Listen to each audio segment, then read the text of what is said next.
How's it going, guys? Nate here, and welcome back to another edition of TES 6 Provinces, where we take a look at a new untouched region of Tamriel, and dissect how Bethesda could incorporate it into their next Elder Scrolls game. And today is a bittersweet one, as we arrive at the last province we have yet to cover. And after this video, the only remaining regions we haven't covered will be Morrowind, Cyrodiil, and Skyrim, which, for obvious reasons, probably won't be the setting of the Elder Scrolls 6, but I think I'll do some videos on them anyway, just to cover our bases. But I digress. Today we take a look at the mountainous province of High Rock. And you might be saying, well, wait a minute, Nate, we've already seen an Elder Scrolls game in High Rock before, and to that I say, sit down. Anyway, now for the good history stuff. So High Rock's history begins with the elves settling on the land before the First Era. They began to establish the first societies and cultures of the region, but they were soon encountered by various bands of Nords who ventured into High Rock. Typically, this would have resulted in some sort of massive war or skirmish, as Nords generally have a tendency to massacre any region's original inhabitants. But these newcomers were so impressed with the society these elves had formed, they often ended up joining with them and joining into many elven tribes, becoming assimilated within their culture and society. The ramifications of this would be massive. As human and elven cultures blended, so did their genetics, and by the beginning of the First Era, crossbreeding of these two races throughout many generations ultimately resulted in the local human and elven populations becoming so indistinguishable and similar to each other that a new race was born, the Bretons. However, by the dawn of the First Era, the Bretons were not the only significant force in High Rock, as many elven and even Nordic tribes that refused to assimilate with one another still existed. Nords built the town of Daggerfall, and an elven clan known as the Diareni established a hegemony over the region, so powerful that they even challenged the Empire in Cyrodiil itself. They went so far as to conquer various parts of Skyrim and Hammerfell for a brief period of time. But it wasn't long before the Diareni's kingdom succumbed to overextension and almost entirely collapsed. The few surviving members of the clan retreated to a small island off of High Rock's coast and haven't come out since. The Diareni left in their absence a power vacuum in which the Bretons would prosper in.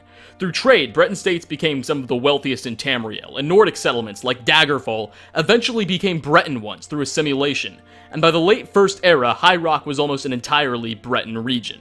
Again, High Rock wasn't a single unified nation at this time, but a collection of various independent ones, and many of these distinct Breton nations joined with the Red Guards of Hammerfell in 980 of the First Era to invade an Orcish settlement that existed in the mountainous border between High Rock and Hammerfell. The siege was an easy victory, and the surviving orcs would go on to spread throughout Tamriel. The Second Era is only relevant due to one event, Tiber Septim's conquest of the region. Since High Rock wasn't unified at this time, it made a very easy target for Talos' armies to storm through. But despite being conquered, High Rock seems to have benefited from this more than anything. The region had security now, backed by the Empire, and trade routes were safe again, and therefore many Bretons actually welcomed their integration into the Empire. But this tranquility could not last forever, and in the Third Era, all of Tamriel was threatened by an imperial usurper to the crown, creatively named the Comoran Usurper, who led devastating attacks against various imperial provinces to the south, such as Valenwood and the southern Cyrodiil. This caused the Bretons of High Rock, as well as the Red Guards of Hammerfell, to join in a greater unity than ever before against this new threat, as the very Empire itself was in a questionable state at this time. The efforts of the Bretons and Red Guards proved worth it, as they defeated the usurper's armies in High Rock itself, but with the common enemy removed, the previous unity began to fracture. Orcs began to reappear across High Rock and Hammerfell's mountainous border where they once inhabited, and the regional kings of High Rock were once again at each other's throats. However, in 417 of the Third Era, an event known as the Miracle of Peace came to fruition. An explosion over High Rock resulted in the region becoming more unified than ever, and peace was made with this Orcish kingdom. Now, this explosion was a result of the Elder Scrolls II Daggerfall's ending, and it is very difficult for me to comprehend, let alone explain, so just know one thing.